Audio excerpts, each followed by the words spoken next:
Bonjour à tous et bienvenue dans cette formation dédiée à la notion de quasi-usufruit. Vous voyez le plan apparaître et je vais vous guider dans ces différentes composantes. D'emblée, je me présente, donc Antoine de Ravel d'Esclapon. Vous voyez, j'ai l'air très sérieux ici. Je suis docteur en droit, diplômé notaire et en gestion de patrimoine et d'autres choses ailleurs. Mon métier, vous l'aurez bien compris, c'est d'accompagner les conseillers en gestion de patrimoine, qui sont souvent réduits ou enfermés dans un rôle de vendeur de produits, là où ma mission est de valoriser leurs prestations sur, en particulier, des dossiers assez techniques à forte valeur ajoutée, pour les valoriser comme chef d'orchestre. Et je suis enseignant en gestion de patrimoine à l'université. Quasi-usufruit, drôle de formule, il y a l'idée que c'est presque un usufruit, mais pourtant ça n'en est pas, et cela nous impose à revenir avec Astérix et Obélix au temps du droit romain. Si dans la formule courante nous disons facilement «j'ai une maison», en droit nous disons «je suis propriétaire d'une maison».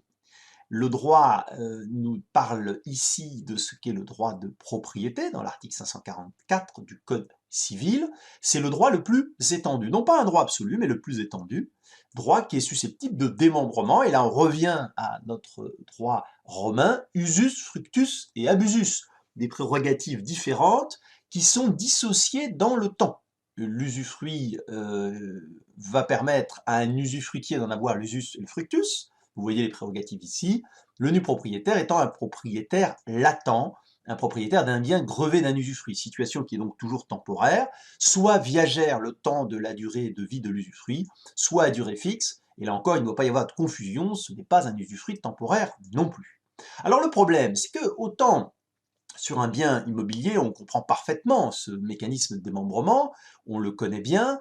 À l'inverse, sur de l'argent, comment ça va se passer? Et c'est l'article 587 qui nous donne, comme vous voyez ici, une réponse, en nous disant que pour de l'argent, pour des grains, pour des liqueurs, l'usufruitier va pouvoir le consommer, mais à charge de restituer, donc il devient débiteur envers le nu propriétaire, qui est donc le quasi-nu propriétaire.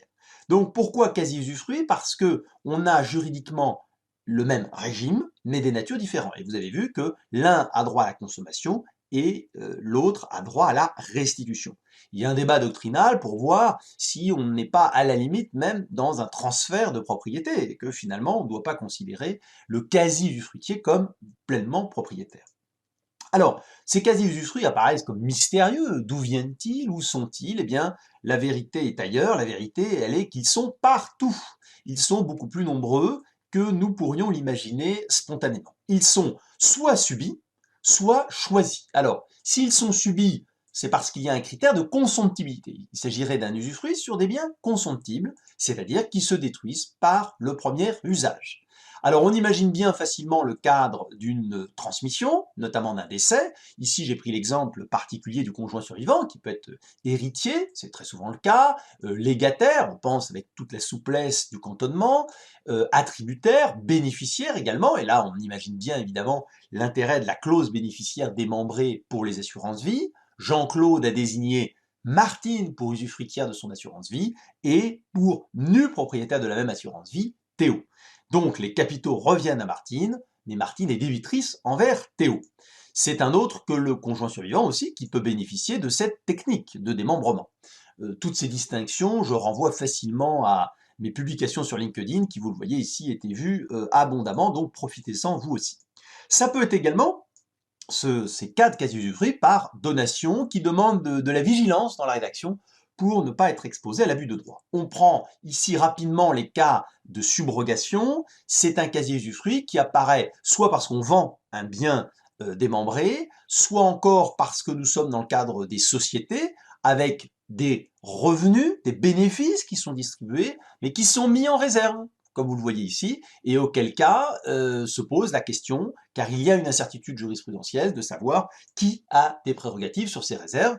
Est-ce l'usufruitier, le nu propriétaire, ou sommes-nous dans un quasi-usufruit, un report automatique? Et puis la prime d'assurance, vous l'avez bien compris, un bien démembré souffre d'un sinistre, tout simplement, et à partir de là, l'assureur verse une prime qui va donc devoir subir un quasi-usufruit, puisque nous allons avoir un usufruitier d'un côté, un du propriétaire de l'autre, avec toute cette particularité. Alors, vous le voyez, ce sont des exemples ici qui sont subis, mais on peut le choisir. Le quasi-usufruit peut être choisi, et le critère est différent, c'est le critère de la fongibilité. Dans ces cas-là, la chose qui est grevée de ce quasi-usufruit doit être interchangeable. Elle doit pouvoir être changeable avec une autre. Donc, c'est facilement le cas d'un actif financier.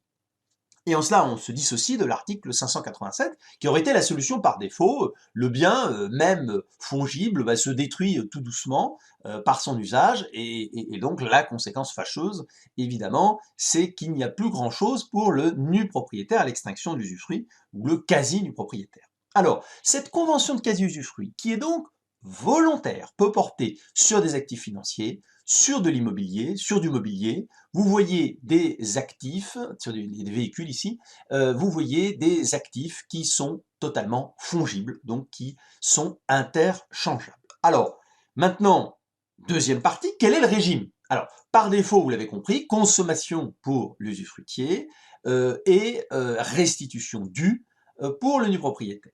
Par défaut également, il n'y a pas de convention sur la forme. C'est un effet de la loi. D'où l'intérêt de convenir, soit sous la forme sous seing privé, qui demande quand même beaucoup de précautions, parce que ça n'a pas évidemment la sécurité d'un acte authentique, a fortiori si ce n'est pas enregistré, parce que ce n'est même pas opposable à l'administration fiscale. Sur le fond, vous avez compris qu'il y a deux enjeux de la convention, en tout cas du régime à organiser plus largement, la répartition des pouvoirs, un quasi-usufruitier qui a l'essentiel des prérogatives, quasi-nu-propriétaire qui n'en a quasiment aucune, et puis évidemment souvent des blocages, en particulier des banquiers, et donc l'intérêt d'une solution contractuelle.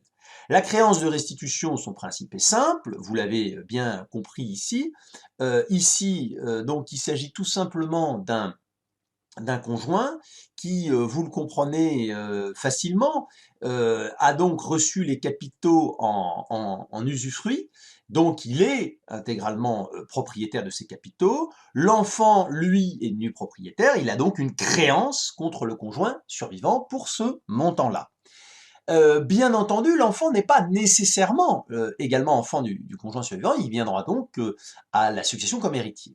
Évidemment, si dilapidation, ou en tout cas même consommation de ces 500 000 euros, cette créance trouvera à s'appliquer sur ce qui restera et pourra aller en s'imputant sur d'autres actifs. C'est particulièrement intéressant fiscalement, vous l'avez bien compris, puisque totale liberté pour le conjoint survivant, mais l'avantage fiscal est totalement maintenu pour l'enfant. L'inventaire est tout à fait envisageable, c'est l'article 600 qui le prévoit. Il est bien dissocié de l'inventaire qu'on connaît bien dans les successions, celui du notaire et du commissaire-priseur. Montant, oui, on a intérêt dans la convention de quasi-usufruit évidemment à préciser les montants qui sont en jeu.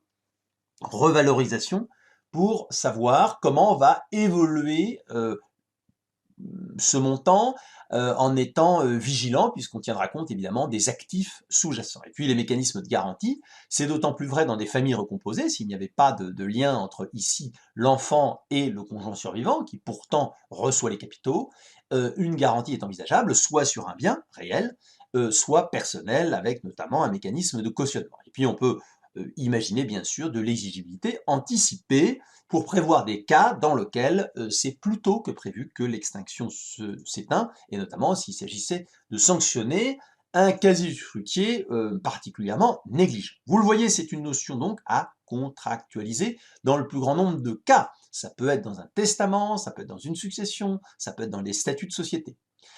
Poursuivons notre réflexion, gardons contact. Sur LinkedIn, vous savez qu'il y a beaucoup de publications de ma part, donc que ça soit sur du financier ou de l'immobilier, ayez ce réflexe. Vous pouvez me retrouver évidemment sur Club Patrimoine, notamment avec la vidéo sur la clause bénéficiaire et beaucoup d'autres, ou avec les formations beaucoup plus approfondies avec William Parry, qui s'adresse aux professionnels. Je ne peux, par ce temps de confinement, que vous souhaiter de prendre soin de vous et vous remercier de votre attention.